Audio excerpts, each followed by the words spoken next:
Engine 57, clear the air. Engine 57, clear the air. I'm on 695, headed towards Bering Highway, here with the police.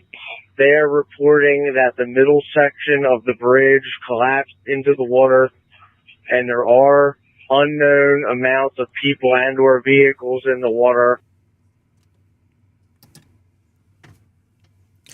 Hello, everyone. Welcome to WaveTalkers Live. My name is Chris Mattia. My amateur radio call sign is Whiskey 6 Alpha Hotel. I'm joined by my esteemed colleagues today, David W0DHG, Dan NR6V, Scott Cam6RFB. Here they come. They're each coming up onto screen right now. Normally, we would just kind of do a quick walkthrough. We're going to be talking today about the Key Bridge collapse that just happened this past week.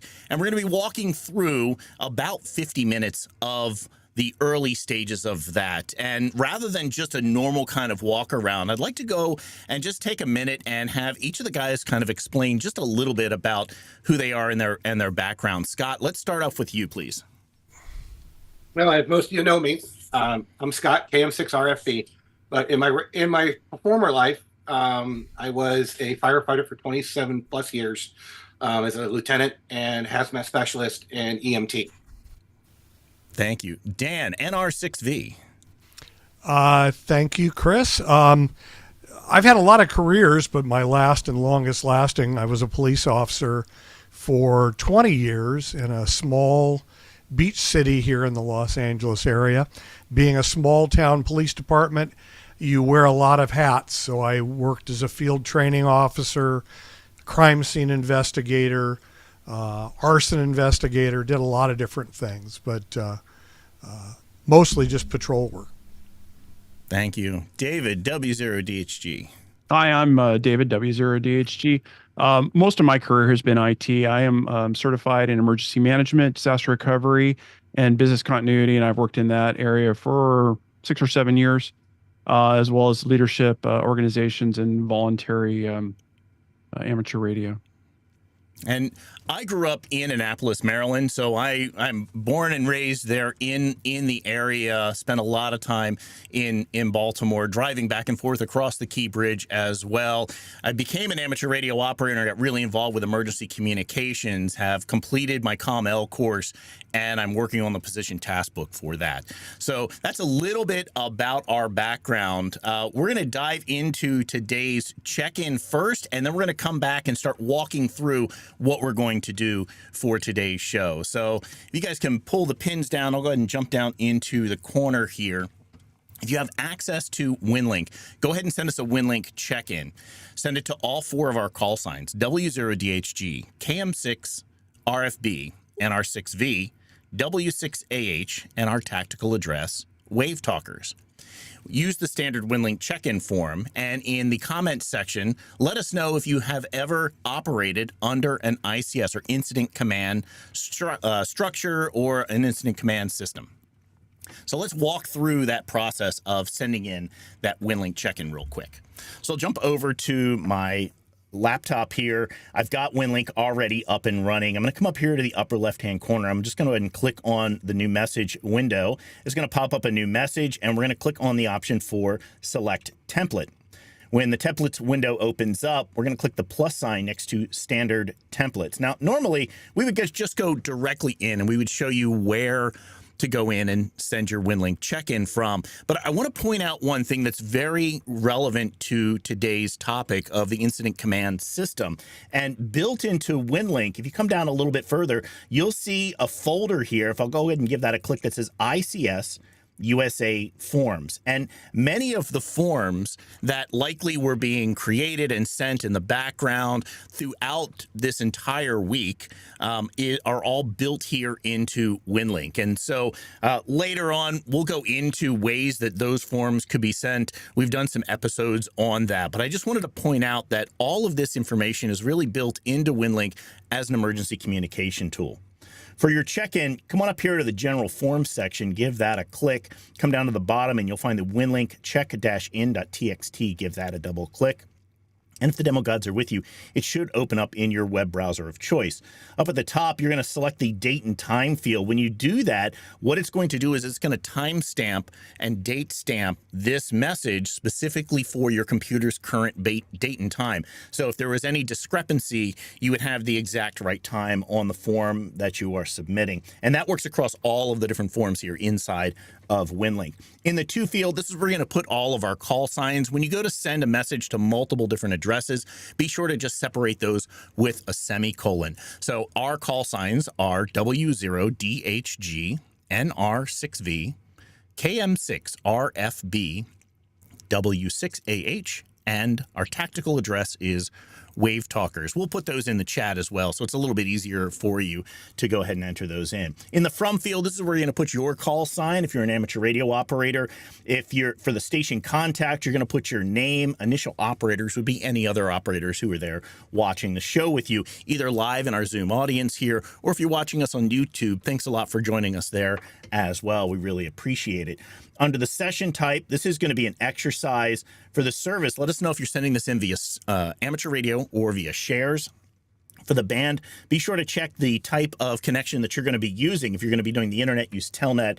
Otherwise, if you do HF, VHF, UHF, we're going to be mapping these check-ins at the end of our show today. So you want to make sure that you have the correct band selected. And then here under session, let us know how you're sending that traffic in. Is it packet? Is it PACTOR modem? RDOP, VARA HF, VARA FM? Just go ahead and select that. Your location should automatically be set up for your GPS coordinates, but for the actual location, just go ahead and let us know roughly where you are. Even if you just let us know the state that you're in, that's really helpful. Down here in the comment section, this is where you want to let us know, have you ever operated under an incident command system structure or under an incident command? When you're all finished filling that out, go ahead and hit the submit button, and you'll get a couple of different pop-ups that'll show up here, and it will have some information. You can just click OK through each of those, and when your screen goes blank again, then you know you've gotten through all of them. Go ahead and close the window at that point. You should see all of that traffic all entered into that Winlink message for you. Go ahead and post that to your outbox. When you do, you'll see the outbox increment by 1. You can then come up here to the open session type, select your session type for however you're going to send your traffic in, hit the open session and start it. I'm going to go ahead and open up the Telnet session here, and I'll check and see if we have any check-ins that are coming in from around the planet. And it looks like we do have quite a few that are coming in. At the end of the show, we'll check back in and we'll map all of these check-ins that are coming in live during the show. But for now, let's go ahead and dive into today's topic. So when we're talking about NIMS, which is the National Incident Management System, and ICS, which is the Incident Command System underneath of NIMS, we're going to be looking at an expanding incident. We're going to be taking this perspective of looking through this lens of incident command as we listen to portions of about the first 50 minutes of one particular agency's call. So we're going to be looking at just a slice in time of one particular agency's radio communications. And these were captured on Broadcastify. So these are likely not complete. This is not the full story. As we walk through kind of the setup that's in here, we're going to show you what the screen is going to look like. At the upper left corner, you're going to see a time stamp up there. That timestamp is going to be the approximate real-time clock. And where we pulled that information from is at the end of many of your dispatchers' transmissions, they will read out a number, and that is the current time that they read out. So we've synchronized with that, and that's how we're matching up our time. The E time that you see underneath of that's going to be the elapsed time from our first clip of audio until the end of the 50 minutes or so that we're listening to. So that will give you some context for where we're listening within this incident.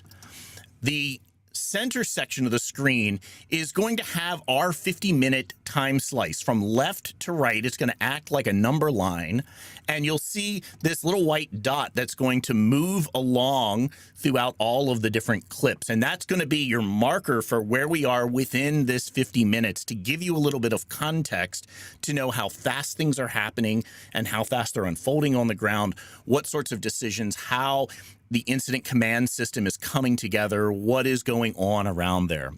When we bring up at the end of each clip, we'll bring up a little discussion point flag, and then one of us will jump in and we'll start talking about what it is that we just heard, what we were listening to at that point in terms of just the incident command system. We're not making any judgments whatsoever or second guessing any of the decisions that were made, just what is actually going on? How can we understand how this fits into the structure of the incident command system? And finally, you'll see these titles up here. Those are just clip titles to give us a little bit of a reference to focus on the type of thing that's happening at that time. So that's a little bit of what we have on the screen.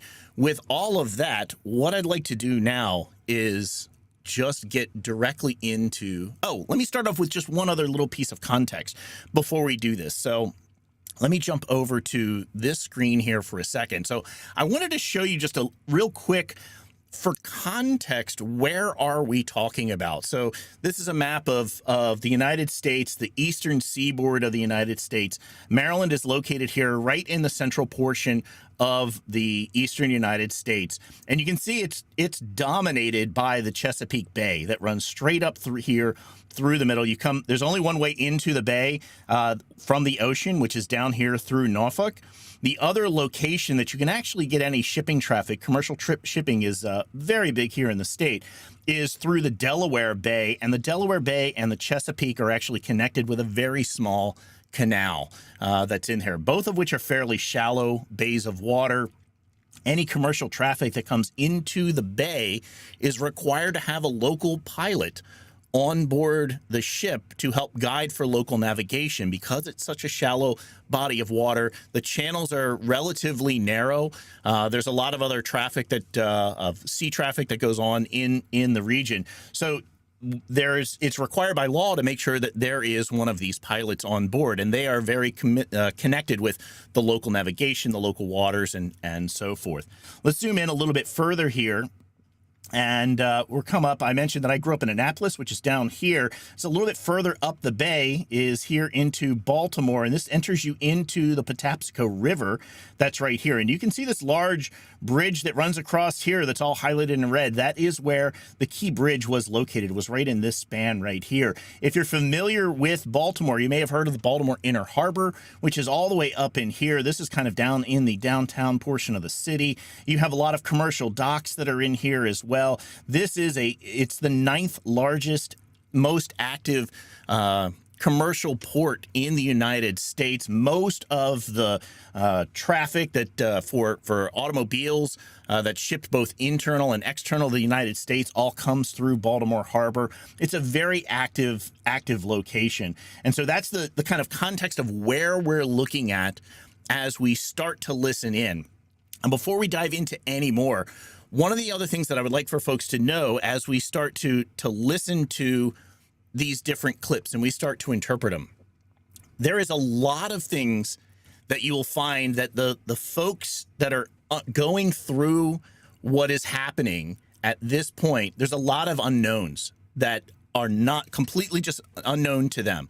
As a matter of fact, when we start this, we're going to start at what we have been able to find as the first call. This may not, in fact, be the very first call out for fire and EMS. We know now after the fact that other things have all happened. The police department was involved, other groups are involved, but the group that we're starting with does not know any of that information, at least as far as we can tell just from the recording. So that's what we're gonna start with.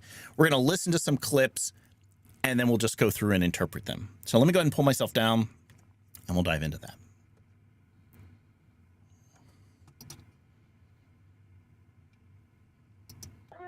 Park 6, Medic 9, Battalion Chief 1, EMS 6, Battalion Chief EMS.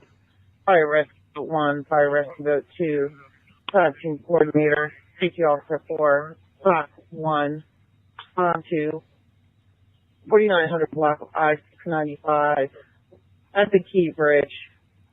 Report of possible vehicle in the water.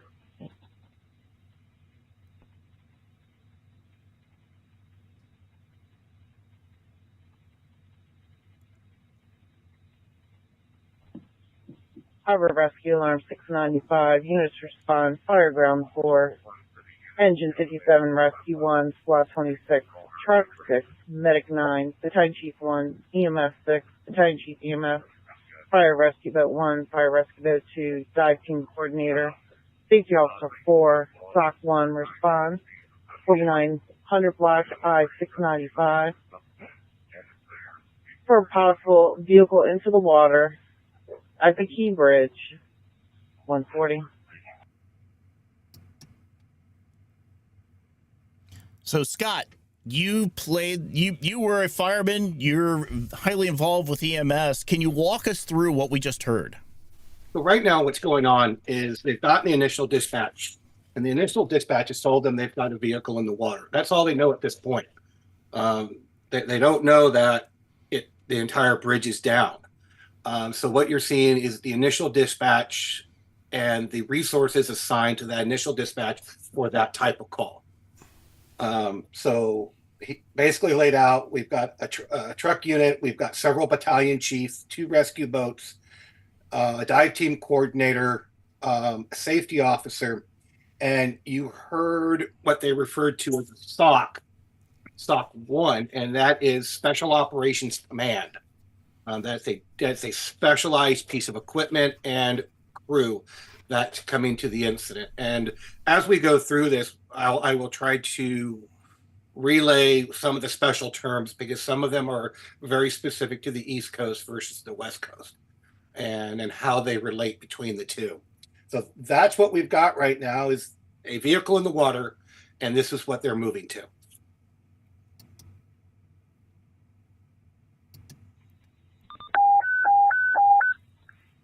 Units responded on rescue alarm I-695 East. Be advised, 13 persons possibly in the water. There was a 13-person construction crew operating on the bridge, possibly in the water at this time. 146.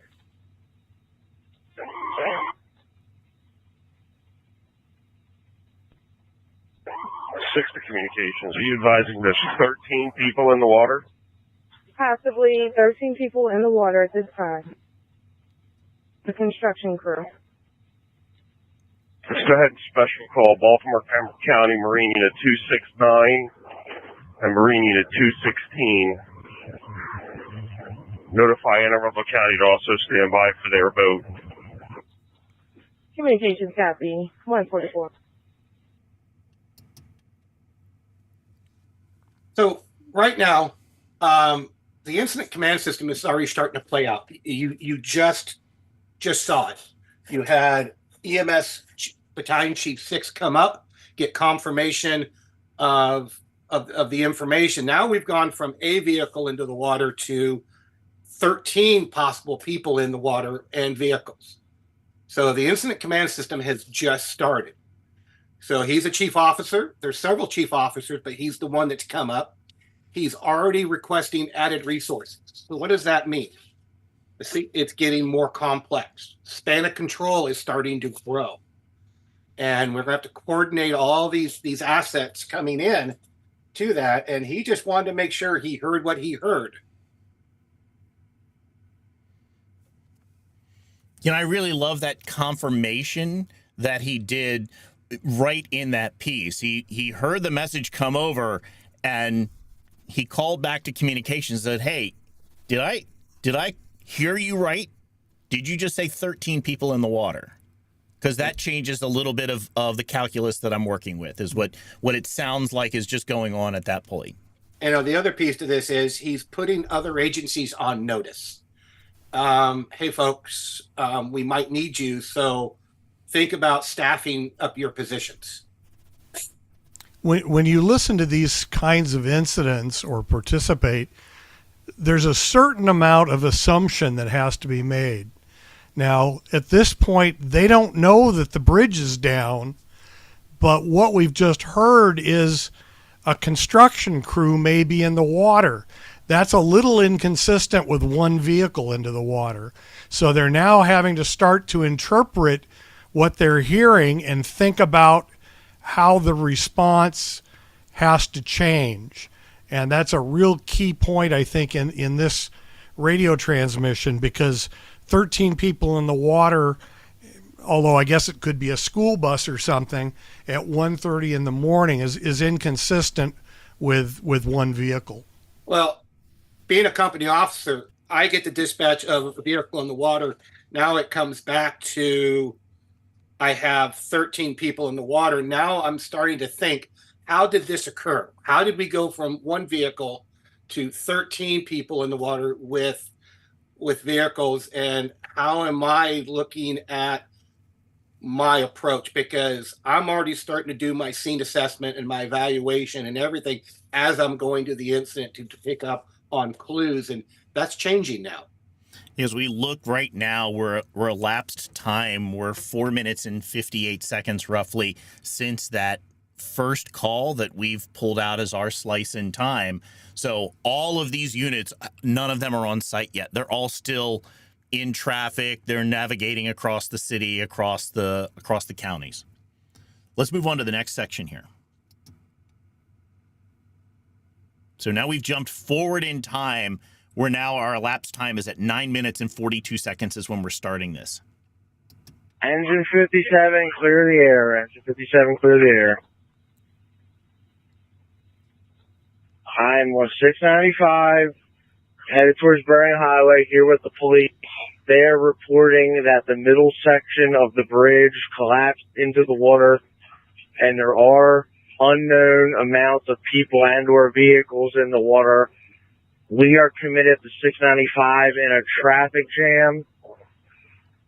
That's as much information as I have right now. So what we have now, you heard this, and this is important to keep in mind. So engine 57 came up on the air and they said clear the air twice. That's really important because they want to make sure that all traffic on the radio is stopping because they've got something that's critical that has to get out to all responding personnel. So he said it twice, waited, and at that point, everybody's supposed to stop traffic on that channel. He's letting people know that, hey, I've just talked to law enforcement and the bridge is down. That's super critical because now the scene is starting to escalate going, okay, I went from one vehicle in the water to 13 people in the water. The bridge is down. How many more stuff do I have in the water? And what they're doing is they're taking into account the time as well. It says 1:49 in the morning. What's my expected traffic pattern on that bridge? This is all part of that situational awareness and knowing your first do-in area. So that's what we're looking at. And he's trying to give as much information as he can going out there. Also keep in mind, he's relaying information. He at this point does not have eyes on the incident, so he's going off of what other people are telling him. He's passing that information on. There's no reason that it shouldn't be accurate, but that's kind of where we're at this point. As Scott was saying with the communications, doing that pause on the amateur radio side, we may be in one of those modes where we're saying break, break, break, or something like that to cause a clear in the air. Clearly saying clear the air is how these agencies are working, and you'll hear that throughout all of the different clips that we play when there's some piece of critical information that needs to be conveyed, and it really does mean everyone else stop for a second. We're gonna transmit something, and I need everyone to hear this. So here in California, with some agencies out here, what you'll typically hear is dispatch come on the radio and say, units responding to X incident, we have power lines down. Confirm check back.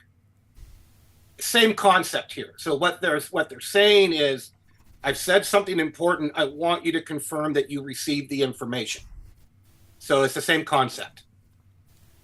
I think what we're hearing, here from a law perspective is he probably encountered some kind of a traffic control point, because we look at this incident. We are 10 minutes into our part of the incident, but we know from everything else we've learned afterwards that these people don't know is that bridge has been down for 19 minutes at least.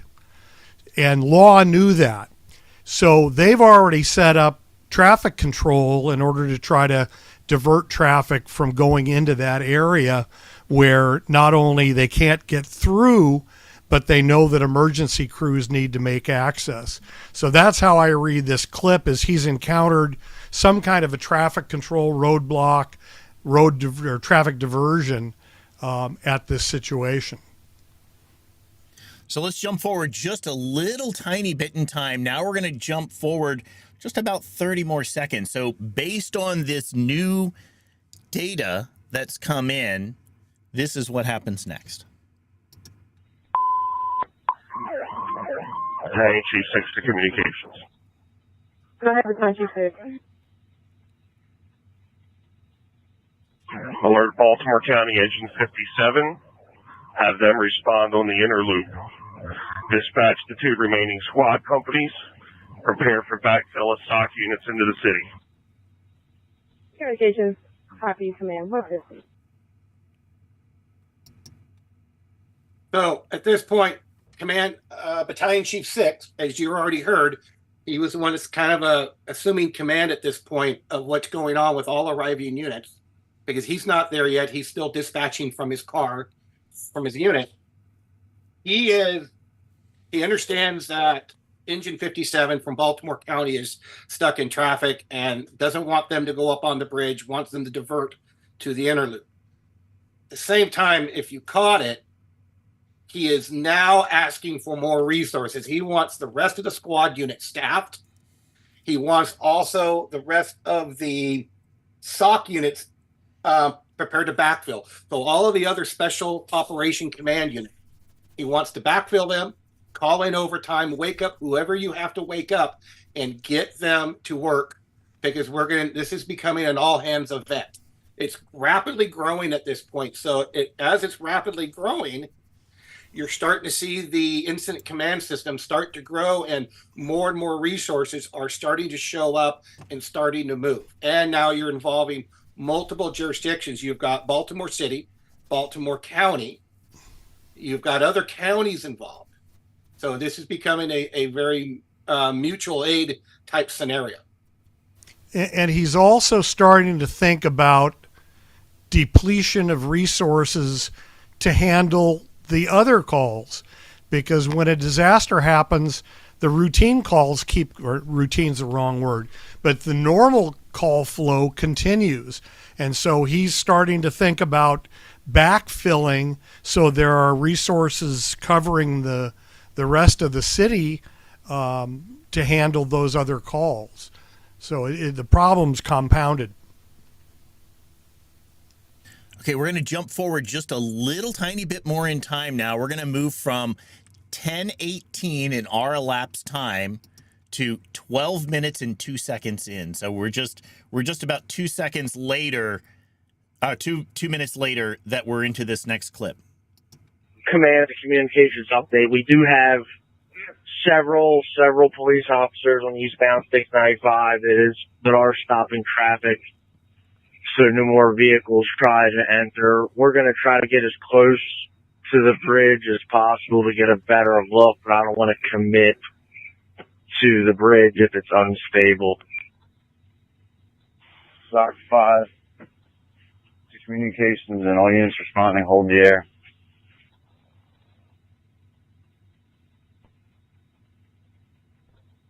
SOC 5 to County 6 and communications. I'm in Fort Armistead. Be advised, the entire bridge, the entire key bridge is in the harbor. I advise to hold all traffic from coming to the bridge. I advise again, the entire key bridge has fallen into the harbor.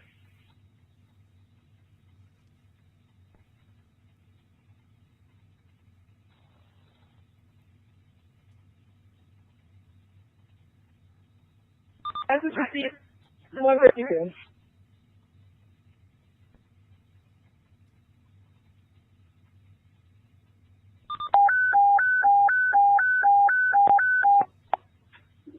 Units responding to press alarm I-695. Be advised, the entire Key Bridge has now collapsed into the water. The entire Key Bridge has now collapsed into the water. Proceed with caution. It's 152.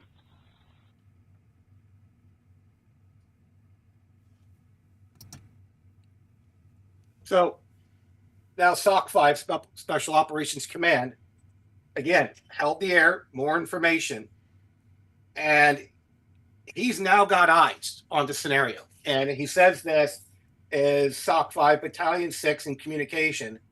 I am at Fort Armstead. Be advised, the entire bridge has fallen into the harbor, and he's advising to hold all traffic from the bridge because they don't want to commit anybody to the bridge because they don't know if it's structurally sound. The middle sections are on the ground. They don't know if the land-based sections are stable enough to support pieces of equipment. And so they've had dispatch put an all call out to all the units. Again, this goes back to, I've got some critical information that could impact the safety and well-being of crews responding. And this has got to be heard and it's got to be understood. And she says it twice as well to really amplify that concept of the bridge is down. And this should start the process of, okay, we're going to have some potential, a lot of victims. And at this point, there's a lot of back communications that's happening on cell phones that we're not privy to. It's probably starting to wake up. I know from an EMS standpoint, they're starting to make notifications to a duty officer at a state level going, we potentially might have a major event.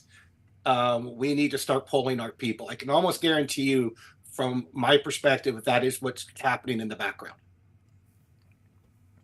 So let me give you a little tiny bit more context here as we just listen to that piece. The battalion chief that called in, hey, I've got eyes on this. They said, I'm at Fort Armistead Park. Well, where is that? So let me switch over to the map here real quick. And here we are. We're looking at 695. This is the Key Bridge. You've also heard the inner loop and the outer loop. So the inner loop is coming from this direction, from the north to the south, or from the east to the west. The outer loop is going around in this direction. And where he said he's at Fort Armistead, he's on this side of the bridge, and he's down at this little park that's right here at this location. The tanker, the cargo ship, is located about right here. So it's on this side of the channel. And so they've got a really good close view. If I zoom in just a little bit, you can see a little more about what Fort Armistead Park looks like. There's a road that comes down here with access. There's some docks that are here, close access to what's going on, very near to where this entire incident is. Also, for context, you see this little hexagonal island that's right here. This is called the Francis Scott Key Bridge. This is Fort McHenry right here. This is where Francis Scott Key was standing when he wrote the national anthem and all of that history. So historically, that's where we are sitting right now. Anyone else want to add into any of that before we move into the next clip? Chris, you might point out Baltimore County versus Anne Arundel County. Yeah, that's a good point also. So on this side, so as we start talking about this expanding incident, we've got Baltimore County, which is over on this side of the bridge. We've got Anne Arundel County, which is down in this area. And if I zoom back a little bit more, you've got Baltimore City that's up in here. So these are three of the jurisdictions that are in play already. There's also Howard County, which is over here to the west. And then you also have, you'll hear later on, I think we have a clip that calls for that when they're calling for additional resources. They're looking from Prince George's County, which is down here. For other context, I mean, you're right here, Washington, D.C. Here's the Washington Beltway. This is the major Northeast Corridor, 95, that runs through here. And if we zoom in just a little tiny bit more here, all of the traffic, physical traffic that runs up and down the East Coast, when you're heading up through 95, when you're heading up through the air, there's really only four ways around this. There was the Key Bridge, These two, the 895 and 395, these are tunnels that will cut you across the Baltimore Harbor. So this is the Fort McHenry Tunnel. This is the Baltimore Harbor Tunnel that's in here. And your last option is to go around the Beltway, around 695, in order to get north to continue going up. So all of your shipping traffic, all of your road traffic, trucking is all going to have to go in those directions. But the Baltimore Harbor Tunnel and the Fort McHenry Tunnel do not allow any hazmat vehicles. So any hazardous material vehicles are not allowed through those tunnels. So they would traditionally be going over 695. They would be going over the Key Bridge here. Now all of that traffic has to go around. Otherwise, you're looking at really, when you start to pull back, there's a way to get across through Annapolis and then get up on the eastern shore. Otherwise, you're really looking at going much further over 81. 81 is already running on the backside of the Appalachian Mountains at this point. So this is going to be a major impact for a lot of just commercial shipping, not just in sense of the marine shipping, but also commercial traffic as far as other goods and services that have to traverse up and down the East Coast. So any traffic that's going from the U.S. South all the way up to anywhere up in the Northeast, New York, Boston area, and all places south. Let me jump back over to that. And let's go ahead and move on to the next clip. So the next one, what we're going to do here is we're going to jump forward in time. So we just heard they got confirmation at 12:02. That's the ending of that clip. Let's jump forward now. And this one's going to start just a little over a minute and a half later. So this is what's going now at this point. Car 153. Shock side to BC6. 6, come in. Check your phone. What did he just say, Scott? He said, check your phone. Why? Remember I said earlier that there's a lot of back communication going on? And so what happened is SOC 5 has taken some pictures, sent it to BC6, because he's kind of running the incident right now. He's the highest ranking officer kind of within position. And he's basically sending him some pictures of what he just took from Fort Armstead Park. So that's really important because now he's got visual and he's starting to put together a plan. He's running through his head going, okay, check my phone. That's really bad. I need to be thinking about command, really thinking about more resources. We also start thinking about communication that happens over the radio. We were able to download and access this information because it was on essentially an unencrypted channel, and it was recorded and it was rebroadcast over the internet via Broadcastify. And so many stations you're able to pick up a lot of different traffic there. When you start thinking about an emergency response, though, there is some pieces of information that can come up that should not go over the air, that needs to be either encrypted. In this case, it's just a point-to-point message where they're sending a picture. But if you're dealing with a situation where there might be, maybe you're stationed at a hospital or a location where you're having to transmit specific patient data, none of that information should go over the air. So he's using a back channel at this point to be able to transmit some additional information that is just not really possible to do directly over the radio, especially it's at this stage. We're 13 minutes and 43 seconds in at this point from when we've started our clock at that first call. You know, the old saying goes, pictures are worth 1,000 words. That's exactly what we're with. And they say, because SOC 5 can't describe it. There's not enough airtime. A picture describes exactly what he needs to see. So now we're going to jump forward in time. We're at 13:30 right now from our elapsed clock, and we're going to jump forward a whopping 1 minute. And this is what takes place. SOC 5, Battalion 6. I recommend setting a command post up at Fort Armistead for the Baltimore City units. Parking lot's wide open and give you a good visual. It'll also give us a launching point for additional Marine units if needed. Okay, I copy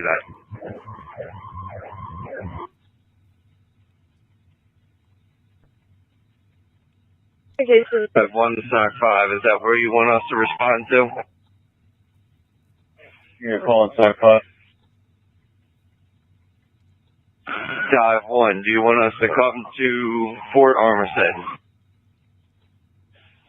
I let BC6 make the call. I make the recommendation that we have the Baltimore City units report to Fort Armistead, set the command post up from here. It'll give us two things. It'll give us access to Marine units, and it will also give us a visual of the incident.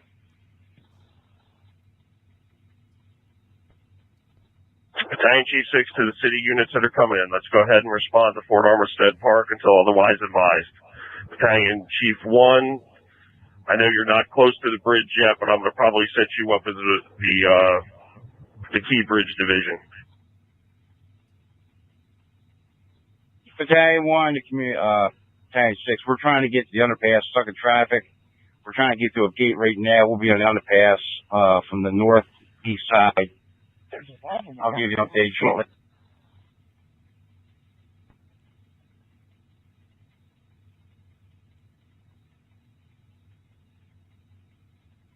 Communications, Battalion Chief 6. Foxtrot is down for the night. 6 men. Foxtrot is down. Okay. Contact SysCom and get MSP up in the air. Chief 6 of our fast launch on a route.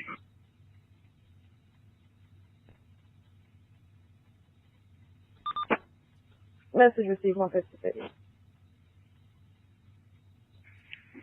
Car 1. Car 1. Can you have command for SOC 5 just reconfirm the information that a majority or all of the Key Bridge has collapsed? I just need confirmation on that. Chief, that was the information that was conveyed by Engine Company 57. SOC 5 to Car 1. I am at Fort Armistead Park. I do have a visual on it. I have confirmed that the entire Key Bridge has fallen into the harbor.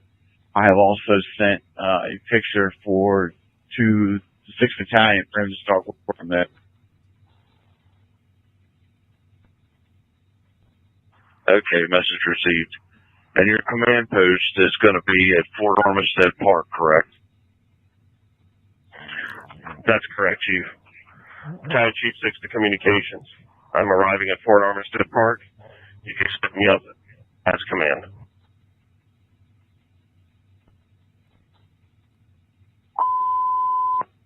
Units responding on I-695. Battalion Chief 6 on scene, assuming Key Bridge Command, 157.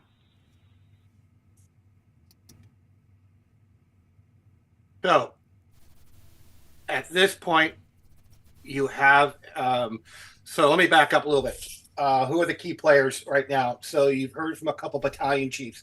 Who's now entered the picture is Car 1. And you guys are probably wondering, what's Car 1? Car 1 is a division chief over the battalions. So he is now getting confirmation because I am sure that at this point, the fire chief's been woken up for the area. And he's getting confirmation to push up to his command that we've got a major incident at this point in time. So he's making some phone calls.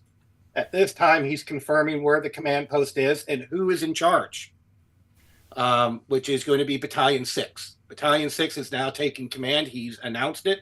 Dispatch has announced it. Everybody now knows that Battalion 6 is in charge. And if, Chris, you can bring up Fort Armistead Park for me. Sure. Oops.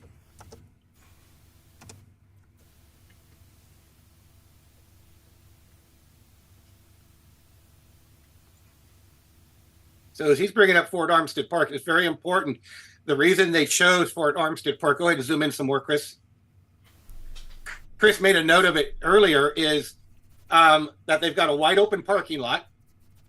They've got great access for Marine because they've got boats that are now, they got rescue boats, they've got dive boats, they've got all these boats that they're going to need to be able to get crews on and off, and they need to have a place. So this provides a natural position to set the command post up. It's far enough away from the incident, but it's close enough that they've got complete visual of the incident, both of the cargo ship and the collapse structure. And you heard the dive team coordinator, where was he told to respond to? Fort Armistead Park, because this is where they're going to set up their operations. So the incident command system is fully planted into the ground and the foundation is set. We've now got command. You know, a couple of other things happened at this point also, because they're talking about marine resources that are going to be used. You've already heard that they've called out dive boats and fire boats and rescue boats and so forth with that initial call. And not all of those boats are going to need to come via the roadways. Keep in mind that it is oftentimes much easier to traverse this area by boat than it is by land, especially with all of the traffic that may be going on. So you're going to have some of that traffic going on. Another key piece of information that we just heard is that the Fox is down. Scott, do you want to talk any more about what that is? The Fox is the airship that they were going to call in from, let me get my notes, with air support. So that aircraft was down. Different people call it different things. Out here in California, up where I'm at, they call it H-10 or H-20. They're calling their airship Foxtrot. And so it's down. So the chief has asked for SYSCOM, which is Maryland State Police System Communication, to request their airship to get it airborne. Another thing you're hearing here, or in reality not hearing, is they've set up an informal staging area. Now, typically you don't want your staging area to be really close to your IC. But until they can establish, in other words, figure out a good staging area for incoming resources, sort of the default staging area becomes that Fort Armistead Park. They have the luxury there of a lot of space, apparently, and a lot of parking. We'll hear later on where they specifically address the staging at a different location. Because as this is going on, fire engines, trucks, cars are not going to do me any good. I can't get them out on the bridge, so I got to park them somewhere. What do I need? I need the resources that are on that equipment, personnel, tools, because they may have to go to work somewhere. They don't know how they're going to do it, but they may need to strip the engines and move the equipment to the boats to get it out to where it needs to be. So they want that relatively close to the harbor at this point. You also have your ground-based EMS people standing by, because at this point, as far as we know, they still believe there are 13 potential victims in the water. So they've got to be prepared for dealing with those people as they're found. And the last thing that I want to kind of touch on with this clip that we just heard is, as you listen to that clip, you hear the calm in absolutely everyone's voice. I mean, if you put yourself in the mindset, this is an iconic bridge. This is one of the major corridors for traffic around the city. This is a major event that all of these people who live, work right in this location use on a daily basis. And it's now gone. And you hear this perfect, calm, straight, clear communication. You hear confirmation back and forth, making sure each person is able to hear what they thought they heard. And you hear dispatch coming back with a very calm, clear repeat. You also, one of the things that I noticed when I listened to this is you heard dispatch previously, like at a normal level, but it almost sounds as if they just sat up in their seat in order to make sure that they're speaking as clearly and as plainly as possible using absolute plain English so that everybody is all on the same page. So real quick, Randy made a comment, Coast Guard involvement. Yeah, Randy, absolutely. Why haven't we heard from this? Well, I guarantee you this is going on in the background. Because at 1:29 in the morning, the pilot of the craft of the boat notified the Coast Guard that they hit something. So the assumption is Coast Guard knows about it, and there's stuff going on in the background. I hope that answers your question.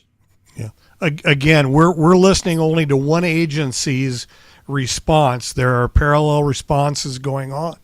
We know, for example, that we now know that the port police were able to close the bridge before it went down, and that there were likely not any civilian cars on the bridge. The fire department may or may not know this. I hope at this point they do, but we've heard nothing in the radio transmissions to confirm that. They're still operating apparently on the idea that there are a number of people in the water. So all these parallel things are going on, and as we move on here, you'll start to hear some coordination of radio frequencies among the different agencies, which starts the process of getting everybody on the same page. So let's move on to the next bit. So right now we're at 18 minutes and 19 seconds. That's where we just stopped from our clock start. At this point, it's 1:57 in the morning. So we haven't even the bridge has only been down for just about a half hour, and these guys still don't know that. But let's go ahead and jump forward just a little tiny bit. And this is at our elapsed 1840, and here's what we say. 1, 2, 9, 6. We made it on the underpass. We're at the edge of the ground. We can see 1, 2, 3 remaining sections of the bridge. From there on out from land, the bridge has collapsed. We're here with Baltimore County Engine 6. Recommend all units of the apparatus make sure they keep a collapse zone from underneath the remaining parts of the bridge.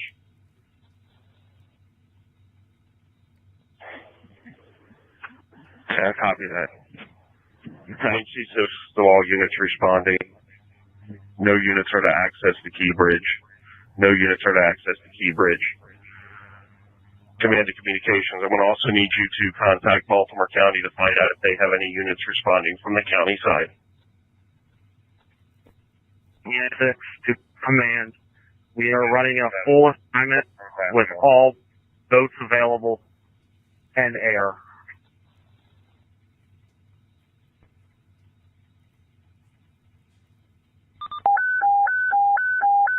Units responding on Key Bridge. No units access the Key Bridge. I repeat, no units access the Key Bridge. 159.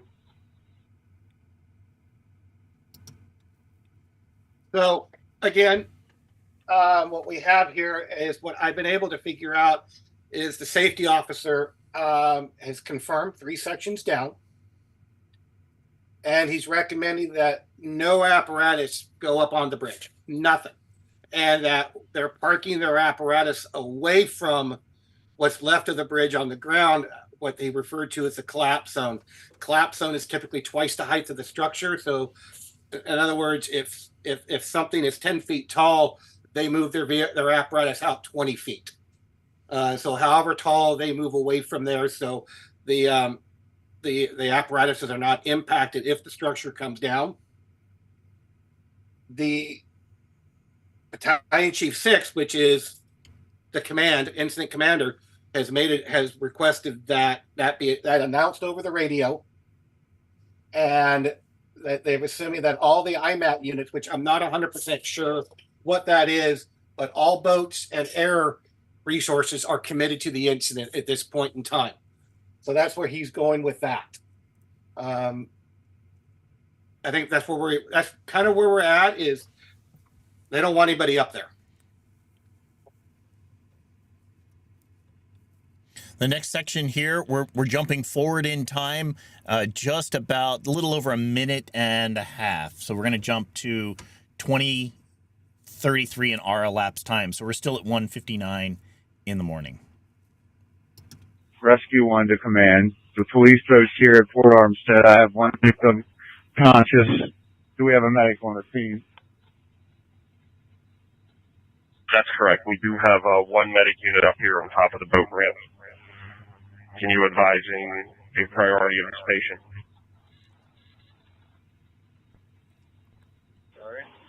I'm trying. At least a priority 2. Okay, copy. A priority 2 patient. Medic 9. Stretcher to the top of this boat ramp for a priority 2 patient. 9 copy. So at this point in time, we've got one victim that has been, who has made it safely to shore. They've assessed the patient. They've declared him a priority 2, not knowing their priority level. It's probably, since he's conscious, is probably what I would term in our triage system, probably a yellow, which is about mid-range. And that one of the initial medic units, Medic 9, is handling this patient. So far, we've got one out of the water and still several missing. From a law perspective, obviously, first concern is to get this person the medical aid they need.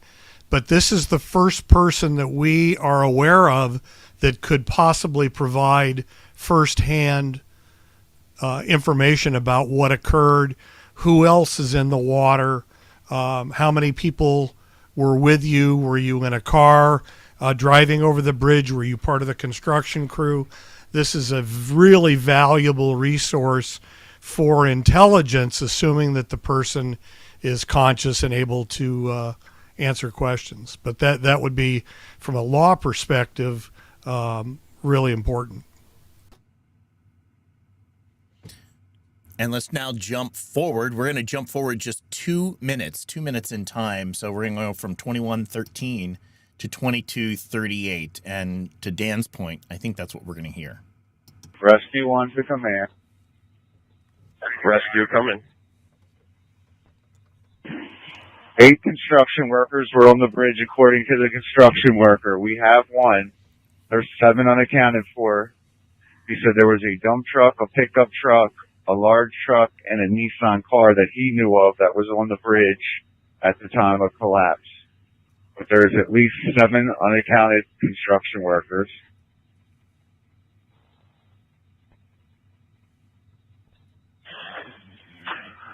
Okay, I copy. So, real key piece of information here, and Dan alluded to it. Now we know how many people are truly missing. Now we have some real true intel as to what was up on the bridge at the time this occurred. So we've got more of an idea of what we're going to be doing, what we're looking for. As we jump forward with that piece of information, now we're going to jump forward another minute and a half. 6-1, do you have a liaison with somebody from the Transportation Police?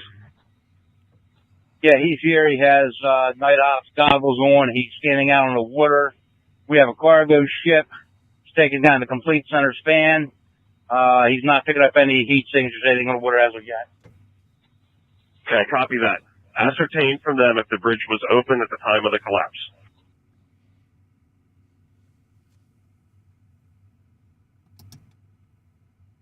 Dan, I'll let you jump in. Well, that shows us that they still to this point don't know that the bridge had been closed. And again, you get people with first or second hand knowledge. You try to glean as much information. This Battalion 6 is obviously a really sharp guy, and he realized that this resource had key information that he needed or may have that, and made sure that that's a question that was asked. That first bit, the previous clip, we heard from the information that was passed from the first victim that was up on the bridge. They knew of the group of the workers that were up there. Now the commander is looking for, who else am I looking for? How many more? How much bigger is this issue? Or is that the whole picture? And I need confirmation of that. And so he's starting to reach out to the next groups to try and probe and figure out, where do we get that information from at this point? It's 2:03 in the morning, roughly. We're only 24 minutes in from that first call. Let's jump over to the next section, which is just a little bit further. Battalion Chief 1, go ahead with your message. They were saying that the bridge was open, limited traffic, like one lane each direction. In addition to the construction workers, we're trying to get someone who has cameras, or saying camera bridge location, so we review that.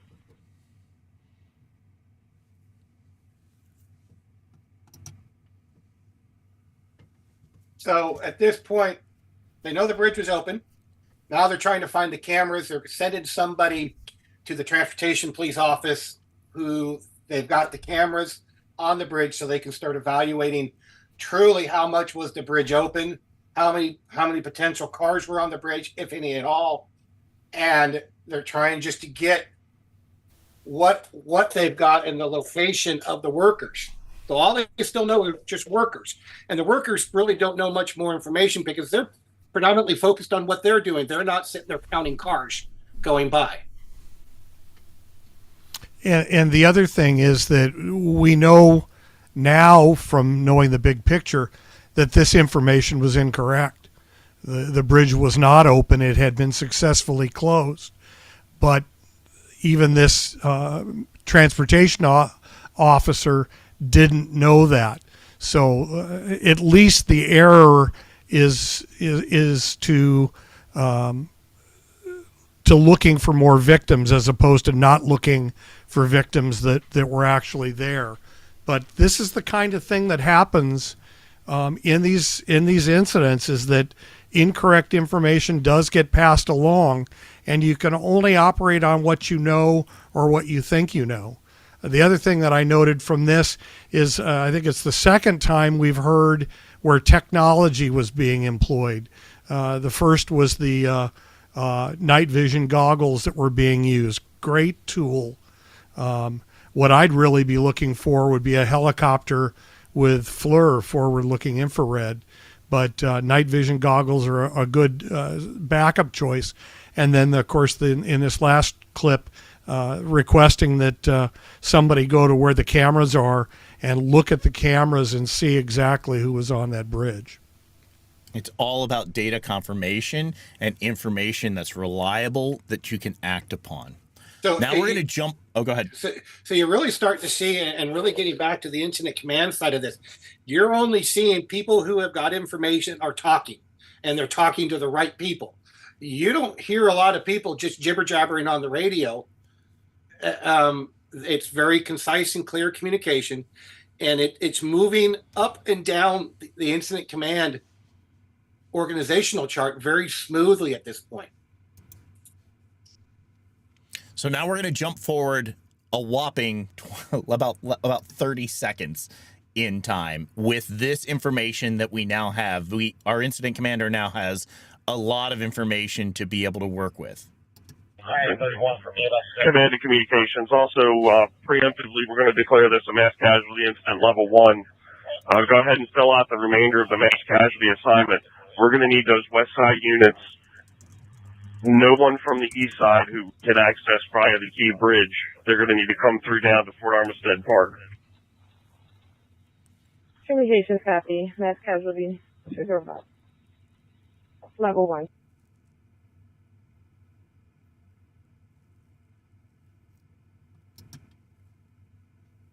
Big defining moment at this point, right now. With all the information that's been gathered up to this point, the incident commander, Battalion Chief 6, has said, you know what, we're going to declare a mass casualty event, a level 1. So you're telling me, oh, level 1 must be really big. Level 1, there are 3 different levels of mass casualty. Level 1 means they've got up to potentially 13 victims. Okay? Based upon information of how many people in the water, based upon what they've got, He's going to say, okay, I want to declare a level 1 mass casualty. I want you to go ahead and fill the balance of the assignment. So what does that mean? They didn't dispatch the entire MCI assignment to start with until they got more information. Now what you're starting to see based upon their protocol, they are starting to notify local area hospitals that we have declared a mass casualty and for them to start waking up their folks. Now, I guarantee you this has already started because the hospitals are listening to the radio. They hear what's going on. So they've kind of probably already started this through back channel communication, but it's really been now announced. Hey, I need this announced. I need people to start filling roles because I've got to figure out what hospitals I have available to ship what people to based on their level of injury. So this is key. You know, as we've been jumping around, you can tell we're leaving some parts out. We're trying to tell the story as tightly as we can as we're doing this. And I know there's been some questions along in the chat thus far asking, well, when is the Coast Guard or this, that, or the other? And those recommendations have been coming in as part of some of the auxiliary communications that are going on within this channel. But we haven't heard that call come out of Incident Command thus far. Let's jump forward just a little tiny bit and play this next clip. Command, did you copy? I copy that. We need to make sure that we have representatives from the U.S. Coast Guard on the way. Notify also Maryland Department of the Environment. Message received, Command 206. So, another key pivotal point. This is where we really start to expand the incident command system into more of a unified system. Back to Randy's question. We're about the Coast Guard. Now they've been we've done and made this official request. So during an event, I can tell you from a hazmat event, when I roll up at a hazmat event, I am required to make certain mandatory notifications to certain key agencies. And what that does is it allows, for lack of a better term, for the purse strings to open up a little bit, because there's a lot of stakeholders involved here, because you've got a navigable waterway, and the Coast Guard is responsible for all navigable waterways in the United States. So they have to be notified. The Environmental Health Agency. Why? Because, well, the ship was carrying hazardous materials. It could be damaged. It could be leaking materials. So they need to be notified as well. And so what this does is it allows for all the right agencies to be notified. Now they're waking up their appropriate people to start staffing their EOCs, to start getting equipment moving this direction, because this is the request for, we need stuff. Another thing I hear in this is he wants reps from these agencies physically with him. He doesn't want to have to rely on secondary communications channels. He wants Coast Guard rep with him, and you'll hear that in some subsequent clips. In one case, he gets a little pushback on it. But from an incident commander standpoint, you want them right there where you can get firsthand information, you can get tactical responses quickly without having to go through multiple people in order to get that done. So that's the first part of him bringing in these levels of incident command that are affiliated agencies, but to have physical presence in the IC. Absolutely. And really, because it's easier to figure out. All he has to do is look to his left and go, Coast Guard, what do you got coming? You know, and it's right now. He's not making a phone call waiting for somebody to get back to him. It's right here and now information. Plus, who else is starting to show up at this command post? Let's think about it. Oh, the media. I guarantee you they've caught wind of this, and they're on their way to Fort Armistead Park, because that's the command post. So there's going to be some media showing up, and I'm not going to speak for the Coast Guard. Coast Guard, you speak to the media about what you got going on.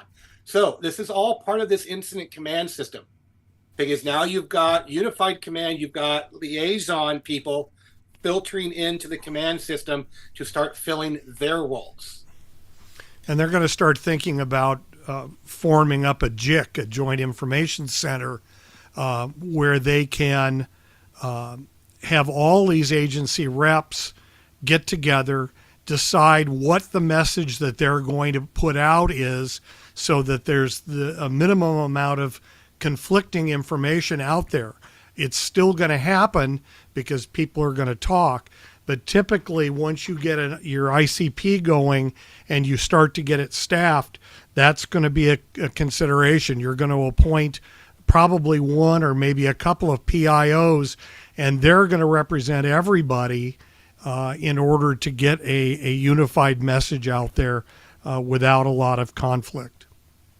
And before we move into the next clip of this, just a reminder that we're listening to one single slice in time, and we're only listening to the perspective of one group that's there. When this incident commander is calling to say, I want to get the Coast Guard here, I want to get MDE here, that's not probably the first time those groups are even moving or getting involved. That is pulling them together into this unified command system at that point, making sure that, hey, I want their reps here because I want to know what they're doing on the ground. I want to have that direct communication with them, as Scott and Dan have said. So now we're going to jump forward again, just a little tiny bit. Again, right now we're at 26:14 of our elapsed time from our first call that we've picked up, and we're going to jump over to 27:11. So just a little tiny bit left. Last casualty incident, 57-695, operations fire ground 4, engine 35, engine 50, truck 21, EMS 1 respond to the Key Bridge. Last casualty incident, box 57-695, operations fire ground 4, engine 35, engine 50, truck 21, EMS 1 respond to the Key Bridge. Respond from the west side of the bridge, time 207. Really key pieces of information came out here. A, they've ordered the balance of the assignment as directed. 2, you keep hearing the guy say operations fireground 4. That is the operations channel on the radio that they're working off of at this time. So at fireground 4 is the channel. And also the other big key piece of information is approach from this direction, because he's telling them if this unit has to come across the bridge, don't go across the bridge. It's not there. I need you to approach from the west to get to where you need to be, because you don't want all your units stacked up on the other side of the bridge going, well, I can't get there. How do I get there? They're telling them this is important. This is a very common practice in the fire service, is you tell your incoming units how to approach, so they're not getting to be part of the incident. This reminds me of my days in journalism school. Who, what, when, where, why, and how. That's all included in that transmission. Who's to respond, what the incident is, where it is, how do you get there, and why, because it's an MCI. We're going to jump forward just a little bit right now. Right now, we're at 27:11 at the end of that transmission. Now we're going to jump to 28:18. We're only 28 minutes from our first call. Battalion 1 to command. Command, go ahead. Battalion 1. MTA, please try and get the address of their monitor control room. If we can, get a battalion chief and route that location. We'll have direct feed of playback of the camera footage.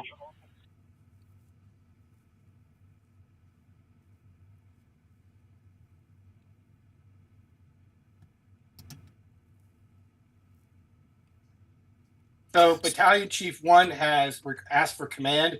So command has assumed his ICS identifier. He is no longer Battalion 6. He is now command. And so that clears the water up real quick on who we're talking to. And what they're asking for is they've got the address of where the video's at. They need to send a battalion chief there. They want a high-level officer there to watch that video. And so they get the right information, and so that information will then get pumped out.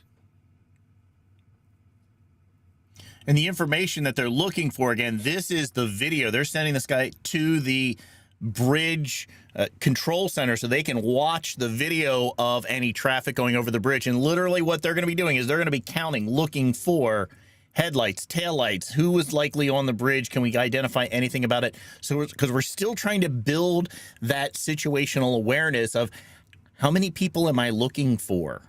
At this point, we're 28 minutes into our elapsed time.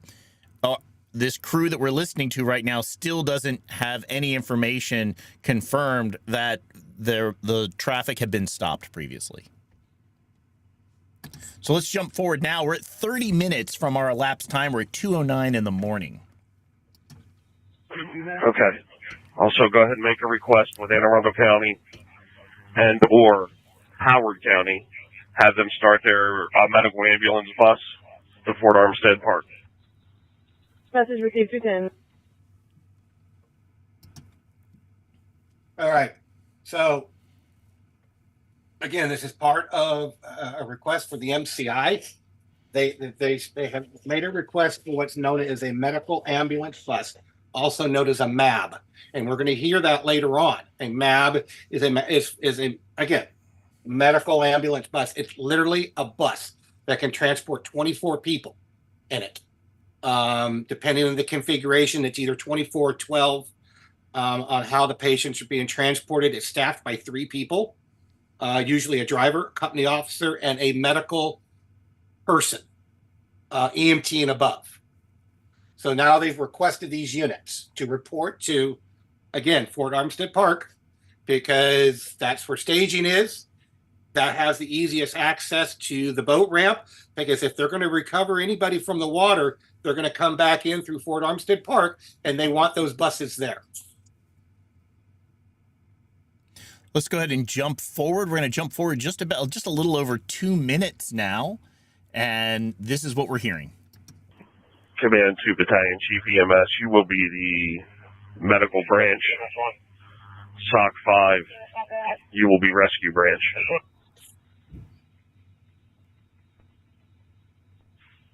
SOC 5, I copy rescue. Fire Rescue Boat 2, command be advised, we have a possible vehicle in the water. We're going to make our way to see if we can find if there's anyone there. I'll update you. So, again, span of control. How many people can one person control? If you've done your ICS classes, 5 to 7 people is the maximum one individual can ultimately control. You get any more than that, and it becomes very chaotic. So now they're starting to set up functional groups within the ICS system. And we've set up a medical branch. So any patients coming in, the medical guy is going to be handling all the MABs, all the ambulances, all the treatment. Rescue group, this is the guy that's going to be in charge of the boats out in the water, rescuing individuals, whatever that needs to be done on the water. And these are 2 distinct individuals. So the span of control, because you don't want one guy trying to manage the rescue, the medical, and everything else. So we've now broken some functional groups under the ICS chart. If you guys remember it, you get down to this branch level, you've got operations, you've got logistics, you've got these positions. So under operations, he's now forked the branch. Thus far, within that structure that Scott was just talking about within ICS, all of our focus thus far, if you think about those different branches, operations, planning, all those different, we're focused exclusively right now on operations. At this stage of the incident, 33 minutes in, that's where all 100% of the focus is at. It's all in that portion of because that's the most critical area that we're needing to deal with. We'll hear others get expanded in, but for right now, that's where we're at. as we start thinking about this incident command structure, let's move into the next clip. So we're going to move 1 minute into the future, and we're now at about 33 minutes and 57 seconds from our first call in our slice of time. Command to Battalion 31, go ahead. Yes, sir. Our units are starting to arrive over here at the MVPA headquarters. Our safety 2 is en route to your location now. I think he just arrived. You can liaison with him. What kind of resources can I get you that you need? Okay, I am direct right here with your safety 2. He's going to be my liaison with you. At some point, we'll need to set up a command channel that we can all communicate on. I was trying to monitor your talk group 3-2, but it was pretty busy over there. Do you have MSP on your talk group? Because we haven't been able to communicate with them yet. I have a liaison here from Maryland Transportation Authority. I'll see if I can get somebody from MSP here shortly.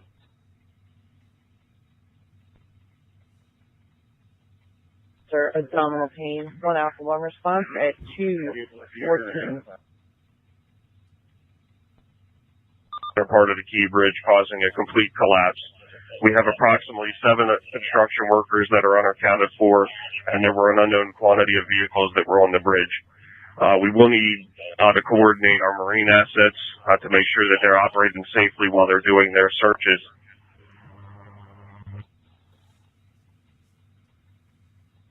Okay, I'm direct, sir. As soon as I get a complete count of what I have over here on the side, we'll coordinate and move some stuff from mutually talker. 16. Command, I copy. Car 1 to command. And just for your information, sir, I do have one person that was in the water being evaluated by our medic 8 on this side. We have one out of the water being evaluated by our medic 8. Command, I copy. Battalion 31, you have 1 patient out with your medic 8. Command to car 1, come in. Chief, recommend the MCU. Well, special call, it's out of service. We're trying to see if the police can get their wagon down here. Okay. I'll make that happen for you. Communications Command, we do have police MCU en route. I copy that. We're also going to need a command level officer here at the Unified Command Post. Traffic control is going to need to be set up out on Fort Smallwood Road and isolate Fort Armistead Road. Message received. So both Dan and I are going to tag team this one. There's a little bit in it for both of us here. So what's going on? Let's take it first from the top of what happened. So they've realized that they need to set a command channel up because everybody is on one channel and they can't keep track of the resources. That's a real big problem. Now we're going to start breaking people off onto their command channel. That now we got to look at establishing a comm plan, and hopefully that's already been put in place. They've got something in place that they can work from automatically, what their tactical channels are going to be and things like that. So now they're really going full swing into this unified command. They're establishing communications. They've talked about the patient, and we'll get back to that in a minute. There was some interesting information there. Now they want to make sure everybody's operating safely in the water because they don't know if they've got victims in the water. Keep in mind, it's 2:00 in the morning. It's dark. You don't want to be putting around there too quickly. You might find one. So they want to make sure that they're not going to create any more problems. They want an MCU, a mobile command vehicle there. And did you guys catch the traffic with Car 1? So remember, Car 1 is a division chief. When it was said that, sorry, our MCU is down, requesting one from MSP, and Car 1 or the division chief goes, I'm going to make that happen. In other words, he's making phone calls. And he's waking up whoever he has to wake up to get that wagon there.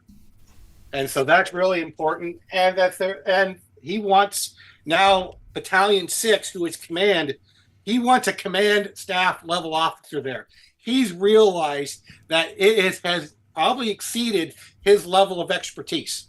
And he wants somebody higher up in the food chain on the command structure to step in there and start doing this because he needs more help.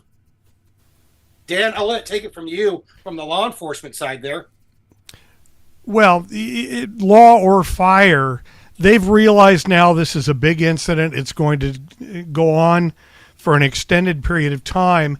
It's time to stop working out of the trunk of your car or the back of your Suburban and get into a command unit. And that's why they've requested the fire department's unit. It's not available. That could be it's broken. It could be there's nobody to drive it. A lot of reasons why it would be unavailable. Same thing with the helicopter. A lot of reasons why it's not available. The reality is it's not available, so let's go find something else. So they want to get into a place where they can operate comfortably and transition when the next time period comes up and they start replacing resources. The other thing is, as Scott said, they're starting to think about another expansion of the incident command system. He wants a command level officer there who will take over as command, and most likely the way it usually works in my experience is that Battalion 6 will become the operations chief, which is really a continuation of what he's already doing, but it takes some of the responsibilities away from him. He can concentrate on the operations and then let a command officer take over the big picture. You know, it really goes back to that span of control. He is realizing, Battalion Chief 6 going, I can't manage the whole incident. So he wants somebody above him. He's sliding into a lesser role of probably the ops chief. And you also heard that safety is there. If you run an incident, the two most positions you have to fill off the top, and I'm speaking from a hazmat point of view, there's two people that you have to have. One is the incident commander and one is the safety officer. And it's important that they be separate people because they have competing interests. The incident commander wants one thing, to get it done now, and let's get over this thing. Safety officer is like, oh, wait a minute. We're going to do this safely. And so those are two positions you want to have staffed almost immediately because it's going to make life a lot easier for you at the end of the day. As we're listening to that section through there, one of the other pieces that you're hearing and that communication that is between the incident commander that we've been hearing already, Command 6, or Battalion 6, and we're also hearing the lead from the other side of the bridge, the group that's coming in from Baltimore County.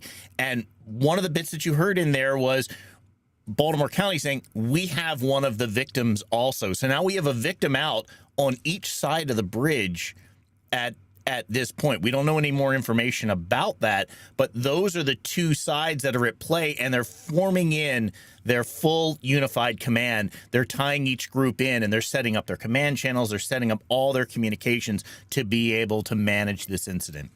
We're going to now jump forward a little bit further. So right now we're at 33:57. We're going to jump forward a whopping almost 4 minutes here. We're going to go to this next clip here. Command, come in. MD is on the landline. They want to know, do you have any information reference to the cargo ship that actually struck the bridge and what condition it's in? The vessel that struck the bridge is still afloat. We do have a report that there's possibly one tractor trailer that is in the water. There will be an environmental impact, but to what extent it's unable to ascertain at this time. Okay, message received. 217. Command to Fire Rescue Boat 1.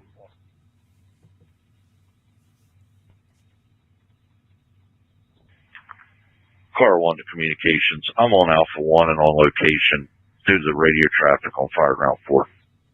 Copy Car 1, 217.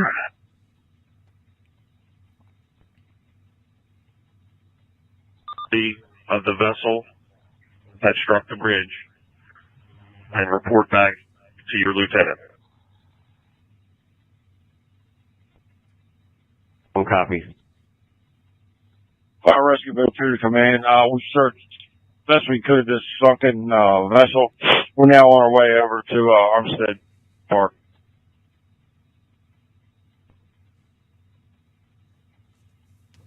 Communications to command. Command, come in. They also want to know if the cargo ship was it coming inbound to the harbor or going outbound towards the bay where it's located now. I don't have that information at this time. 218. A lot of stuff. A lot of transmissions went on there. You heard Car 1, which is the division chief again, saying that a channel's too congested. He's moving off to Alpha 1, which sounds like is going to be the new command channel. So now we see the first implementation of a command channel. Dispatch is trying to get some information on which direction the boat was going, and whether or not is the vessel damaged to a point that it's taking on water, creating a larger incident. Because at this point in time, there's been no discussion about the crew on the boat, because they don't know what's going on. They're still trying to ascertain the more important aspect of, do I have anybody in freezing cold water that only have a limited amount of time in that water. Chris, you know that area pretty well. Temperature of the water? It's going to be very cold. You're not going to survive very long in that water. You have some amount of time, but your hypothermia is going to set in very quickly. This landline call. So one of the things you're hearing right there is MDE, is Maryland Department of the Environment, and they've been able to dispatch. The communications group has been able to get a hold of MDE, and they're on a landline. They're on a regular phone line, a plain old telephone line. And in order to get the communication, to get the updated information, they're doing a relay between the radio operator who's running communications at dispatch and talking to the incident commander. And they're basically brokering that phone call live over the air, so you can hear what it is that MDE is asking for and what incident command is able to provide. The other thing that really jumped out at me is we're 39 minutes in. It's 2 o'clock in the morning, 2:18 roughly in the morning. It's really dark. The focus is all on the rescue mission. And so the incident commander, when he's asked what may sound like a simple question, was the boat coming or going? He has no idea. That's not in the priority list. So he's reaching out to his rescue boat. Hey, get me some more information from that. And I don't recall if it was in this clip or if it was in one of the previous clips, but you hear a little clip of audio that kind of pops in, and it doesn't sound anywhere related to the incident. And that's also a big key thing, is this is just one incident that's happening within the city. Business is going on as usual. In those very early stages when Scott was calling out where they're backfilling positions, they're making sure resources are all lined up, it's because the rest of the city life is still going on around them. And that other little pop in of a call, that was some other dispatch of some other call that needed to go out. So again, we're just listening to one slice of this, and we happen to be listening on a common channel that's going to have other traffic that's going to periodically jump in. So it may not sound like, well, how come this person didn't respond? They might have been responding. We just couldn't hear that with the recording of the channel that we have right now. Chris, what you're also hearing in this clip is, as an incident progresses, they can start thinking about other things other than that immediate life safety problem. The Department of the Environment has their own concerns. What's on the ship? Where is it going in? What went into the water? You would think that whether it was coming or going would be irrelevant, but a ship coming in is probably going to have very little fuel on board. A ship going out is probably going to be fully loaded with fuel. So that's a big thing. If that ship is breached, how much, probably diesel, is going into the water. And that, of course, is the province of the Department of Environment. So we're starting to see this expansion of the event and starting to take other concerns into account. So keep in mind, I probably should have said this from the onset. What are the operational priorities? Life, environment, and property. The only three things they have to keep in mind. Life is always takes number one. The environment's number two, and property is replaceable. I'm not worried about property, but they're trying to cover the first two operational priorities right now. We're going to jump forward just a little bit. So right now we're at 37:22 in our elapsed time. We're going to jump down to 39:28. If you are watching this on YouTube and you find this helpful, please consider liking the video and subscribing to us, because it really helps us as we grow our channel. Let's listen in at 39:28 of our elapsed time. For the case to command. Come in. You have NAV 32, Anne Arundel County. You have NAV 13 from Howard County, both buses being notified and alerted. Also, I have Syscom on the line. They want to know if they need to land helicopters. What if that area right there on the park that you're in, is that sufficient?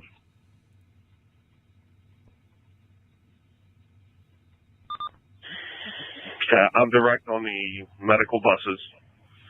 Advise Syscom that landing sites right now are not on the radar. What we needed was the aircraft up for overhead surveillance. Needed, we'll coordinate that through EMS. Message received, 219. So, back at 30 minutes, 27 seconds, they requested the buses. 39:28, the request has been updated. They've got one bus from Howard County, and they've got the other one from the other county, and wanted to know where they needed to go. And they said direct, which means they're going straight to the command post at Fort Armistead Park. The other piece of it was about the aircraft, where they're going to land. And command came back and says, I don't want them on the ground. I want them in the air. And Dan alluded to this because of their FLIR system. They want them looking in the water for any possible victims that are still in the water for recovery. So keep in mind, we are still in a rescue mode at this point. We haven't shifted to a recovery mode yet. This is still very much hot and heavy into the rescue mode. And with forward-looking infrared FLIR, they would be very obvious in the water, because the difference in temperature between the water and a human body is going to be great, even as their body temperature drops from being in the water.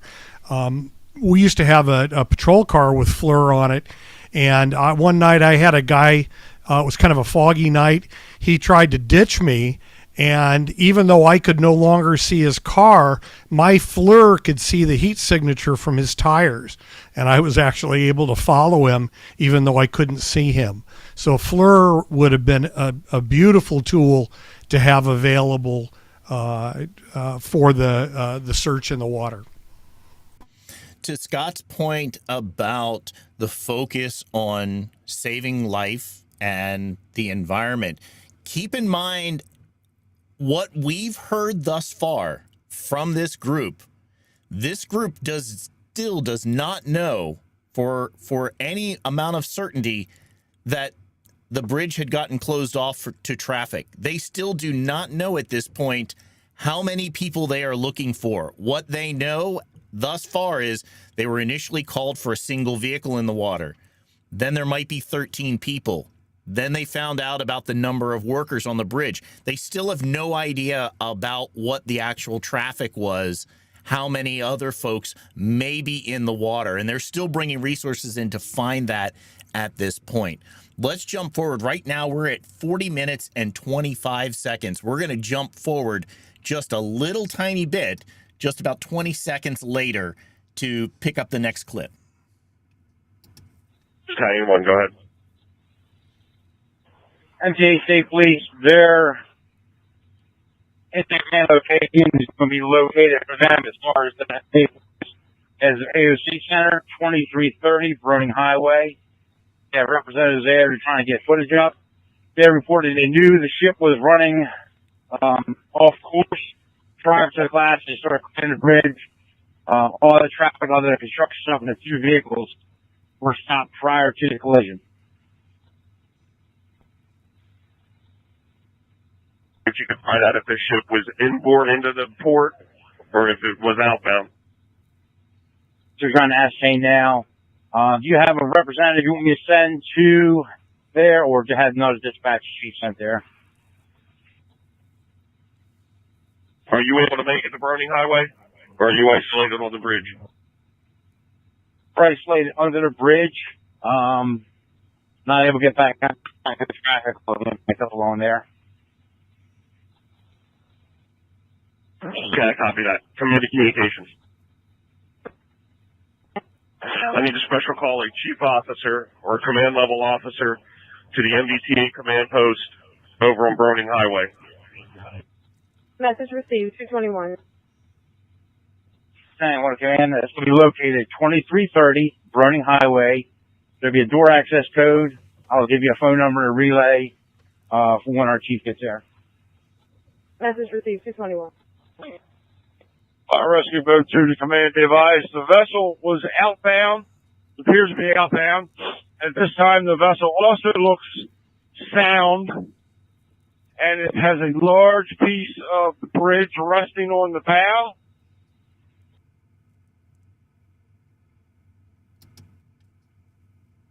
Right. So, a couple things here. So, they're still trying to figure out. So, a couple things happened. They figured out the traffic would stop prior. So, this is really good information.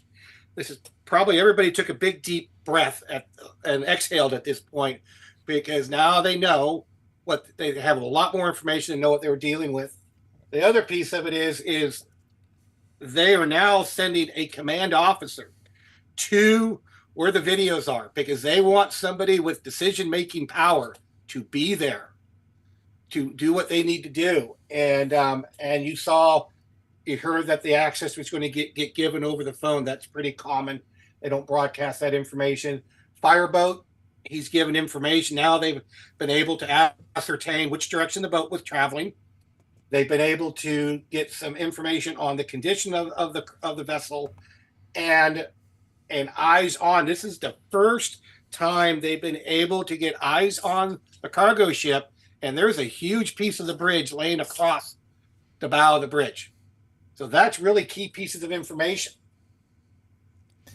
One of the things that, as Scott was mentioning there, the incident commander gets that information, that piece that he's been hanging on. He's asked several times for, what's the traffic over the bridge? They finally get that information, and his very next statement, what's the direction of it? It's, let me get some more information. Got that. I'm moving on now. It is total business, just driving through, making sure that this incident is continuing to progress as smoothly as possible. Get me the most information that you can as this is unfolding. While he's able to focus more on what's left, he now has a much better focus on the number of people in the water. Now he can start to think about other things that before he had to put on on the back shelf until he had time to work on it. So the focus of this incident is becoming much more direct. So that's at 42 minutes and 36 seconds. We have a fairly good picture at this point of what is going on, what is the scope and scale of what we're dealing with. Is it a complete picture? Absolutely not. But we now have the most complete picture at this point that we've had thus far. So now we're going to jump forward in time. Currently, we're at 40 minutes and 41 seconds in our timeline. We're going to jump forward to 44 minutes and 55 seconds. Battalion 1 communications. Go ahead, Battalion Chief 1. Battalion Chief 1, standby 1.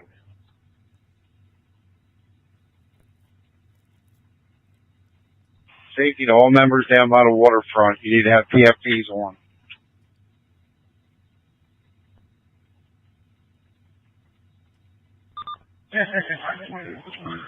Command to communications and command to all units on the fire ground.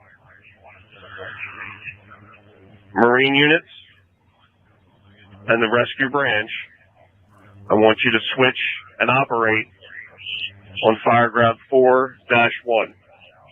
Rescue branch, do you copy? Rescue branch copies 4-1. That's going to be for your unit communications. If you need to command, you're going to need to come back to this channel. Command to EMS, you're going to be operating on talk group 4-2. Same traffic for unit to unit, and your triage treatment groups for command. You'll be back on fire ground 4. EMS, you okay? EMS copies 4-2.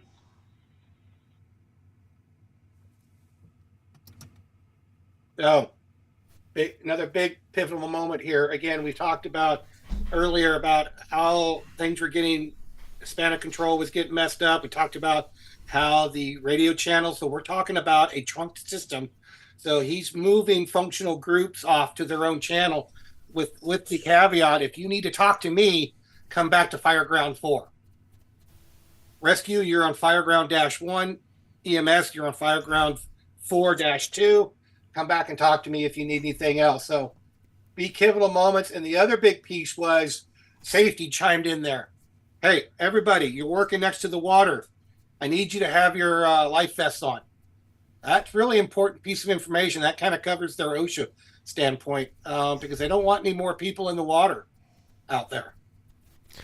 One of the things that is evident here, and that is that in a tactical situation, moving people from one frequency to another is perilous because you inevitably can leave people behind. But what he's done here is he's assigned communications channels, and he's made sure that at least the commander of that group knows that the channel change has been made and has acknowledged it. You always want to be careful changing people, moving people from one channel to another to make sure you don't leave anybody behind or lose anybody. That is so key and critical. Thank you, Dan, for catching that. Yeah, that is a critical piece of information right there.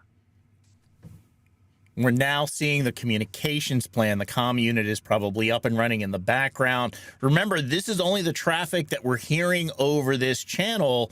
There's other work that's happening in the background at the command center at this point. So it's likely not the incident commander who's making up the comm plan. That's probably down in operations. Maybe you've got a comm-L that's already on site. We don't have any information as to what's going on there, but that's where we're starting to see that divisions of the communications plan, the organizational structure that's being able to bring everything into alignment within all of ICS as it's growing.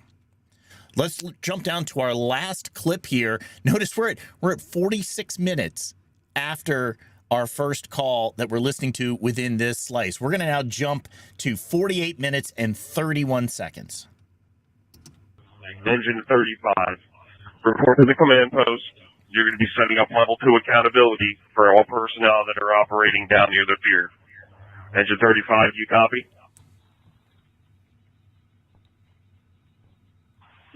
35, I copy you route.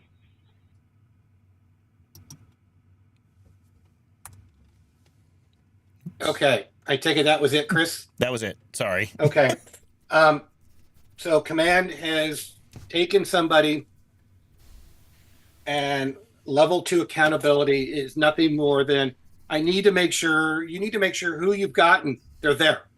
I need to be able to keep track of everybody because now we've got all these people running around. I need to have accountability as to who's who in the zoo and where they at. And, every time, and I'll give reference to it. So every time I went into a house for a structure fire, there was somebody at the door taking our little nameplates off our helmet.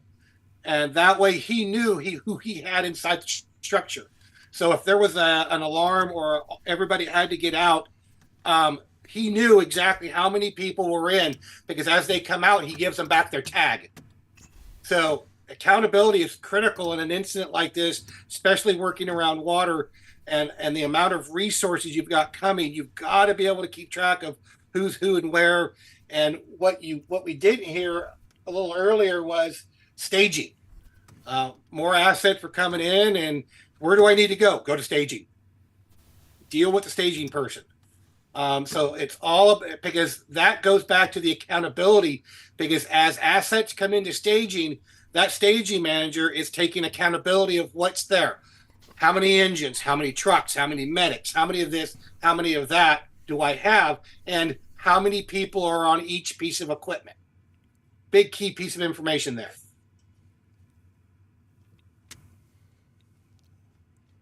Back to you, Chris. Anything else that Dan you want to add, or David, into that?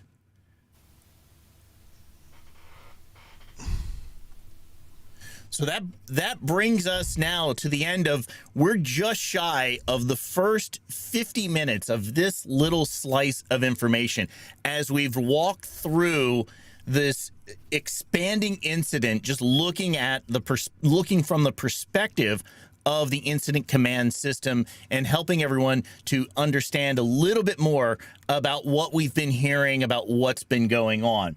With that, what I'd like to do now is I want to jump over to our Winlink station here. I want to check in and see where check-ins have been coming in. If you have not had a chance to send in your Winlink check-in to us, do that now. Just send it in. We're going to hit, I'm going to do another quick check here. I've been checking all along. There's been lots of traffic that's been coming in.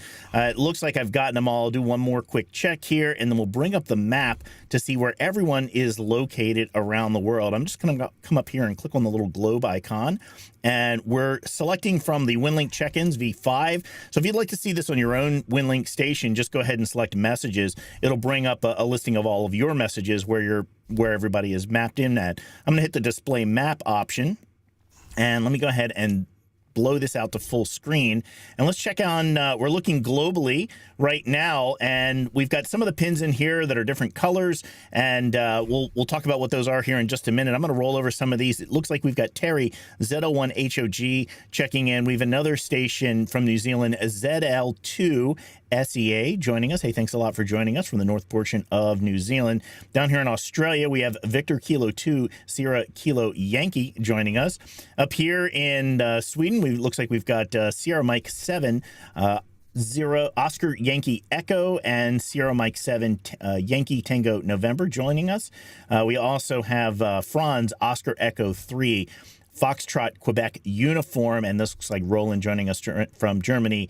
And let me go ahead and zoom into North America here. I'm just going to hit the zoom in button, and a couple of times hold down the right mouse button. I'm going to pan over so we can see a map of the stations here in the US. Now you'll notice some of these stations here are colored in this purple color. If I come up here to the filter section, these are stations who have checked in via VHF and specifically via VARA FM at this point. Let me go ahead and I'll hit save here real quick so we can roll over a few of these. You can see these stations that have checked in that will get their pins up here so we can see that they did send in their traffic via RF or radio frequency over the Winlink network here. We're going to come up here. We'll see Bill sent his in, a few more stations in here. Now I'm going to come back up here to the filters, and I'm going to change that filter. Instead of looking at the VHF stations, let me change over to the HF stations, and we'll look specifically at stations also that came in via VARA HF. We'll go ahead and hit the save button now, and we see the pin color change. So we've got stations here in Canada, Victor Echo 3 Yankee X-Ray checking in via HF. Another station here, KA5 NHU. This looks like Steve Waterman checking in via Shares. That's using the Shares network there. November Charlie Sierra 369. And do we have any other? There's a couple of more here in, I'll have to zoom in on some of these. We'll pick those up when we zoom in a little tighter. Just make sure we get all of these here in the east.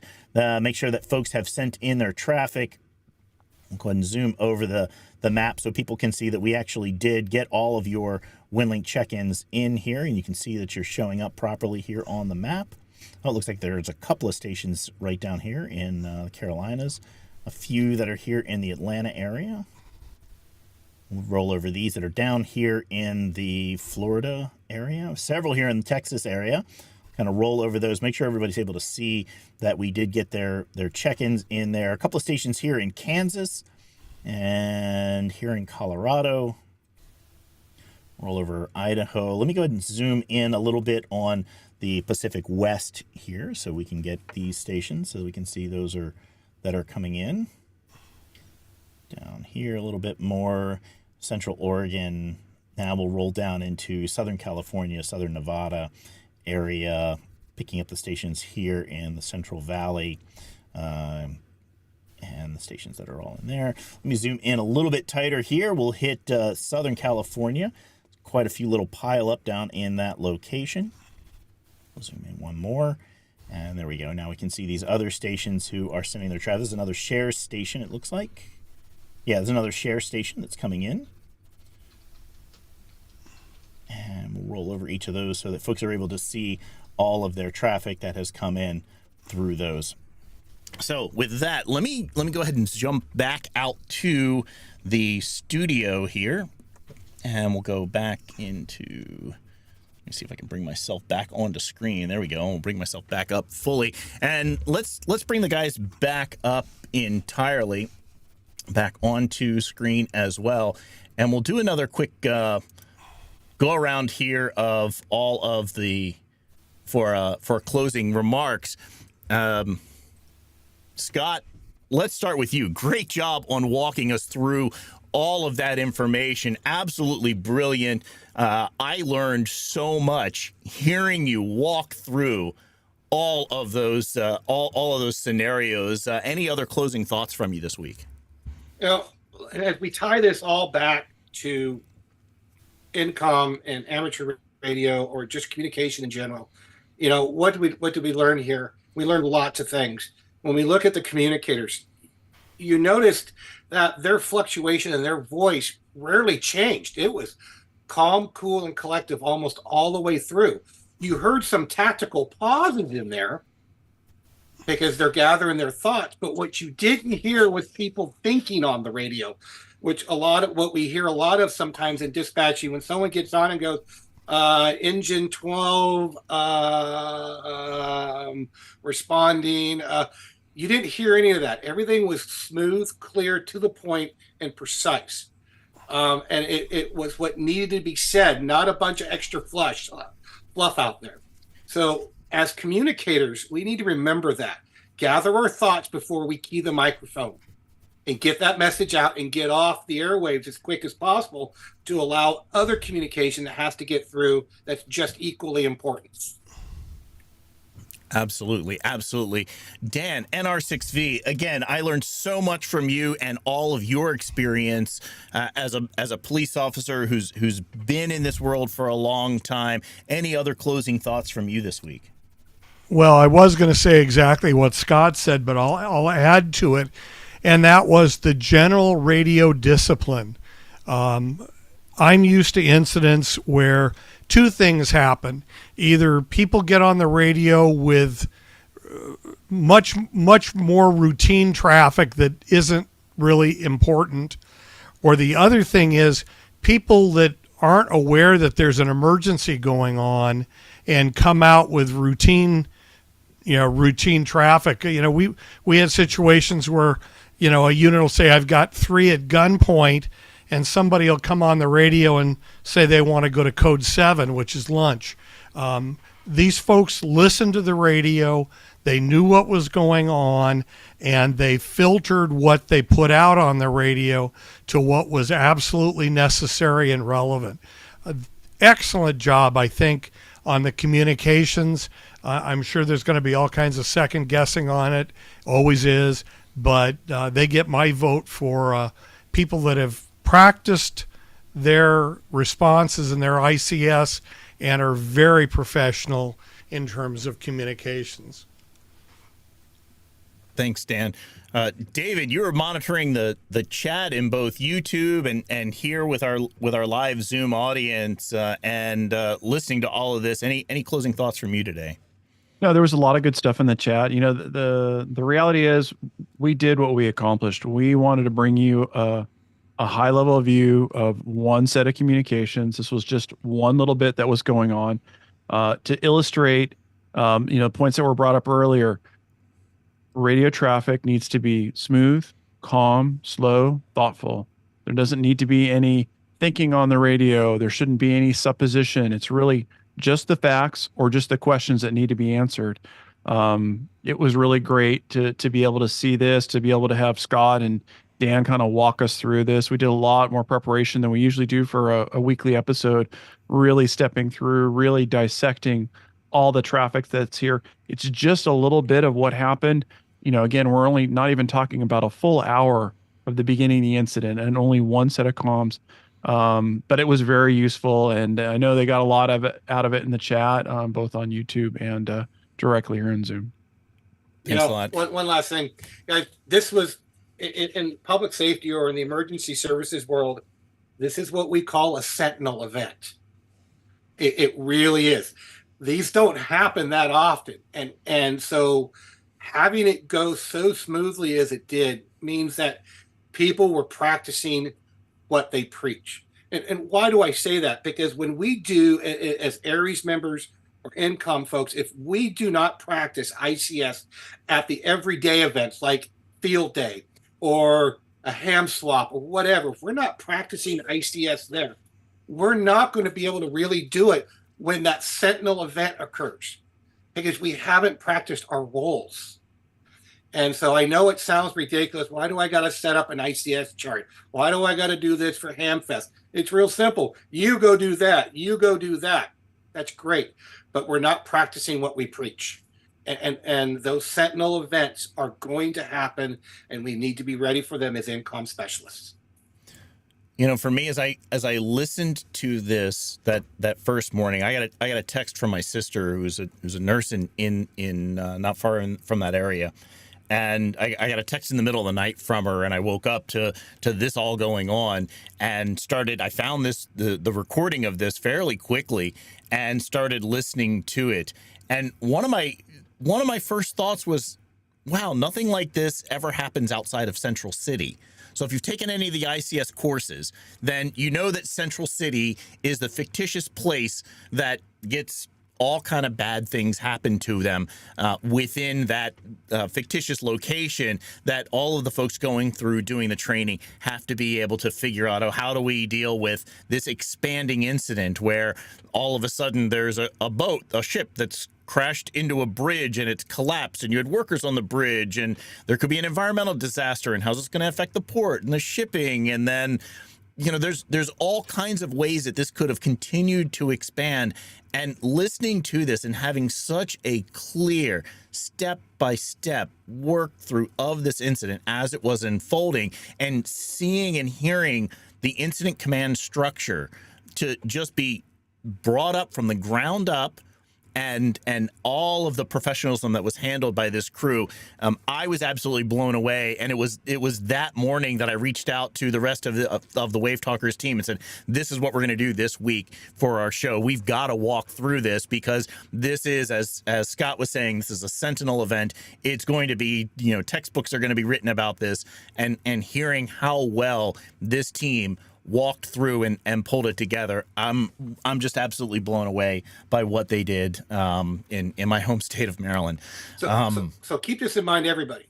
The first 5 to 10 minutes of any incident is going to make or break you, guaranteed. If you don't lay that solid foundation as an Aries member, as an INCOM person, as a public safety person, as a responder, if you don't lay that solid foundation in the first few minutes, it's not going to work too well for you. It's going to be, you're going to be playing catch up.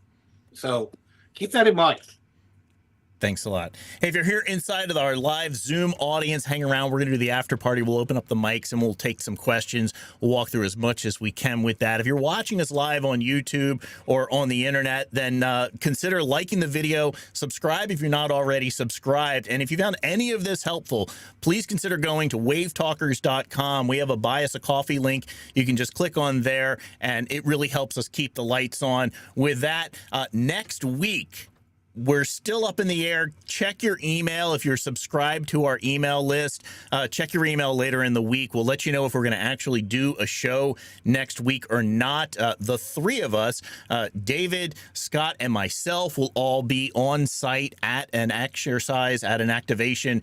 David and I are working on getting our COML task books signed off on that. Scott's one of the leads in helping to run this exercise with his agency. So we will all be driving home after doing a multi-day event at that point. So we may not have a show next week. We'll at least have a hangout inside of the live Zoom. So if you're not already subscribed, go to wavetalkers.com. At the bottom of every single page is a join us link. You can sign on to our mailing list, and then you'll find out when we're going to do the next show. If we don't do it this coming Sunday, then we'll be back the following week. So with that, we'll say 73 to everyone, and thanks a lot for watching. Thanks for learning with us.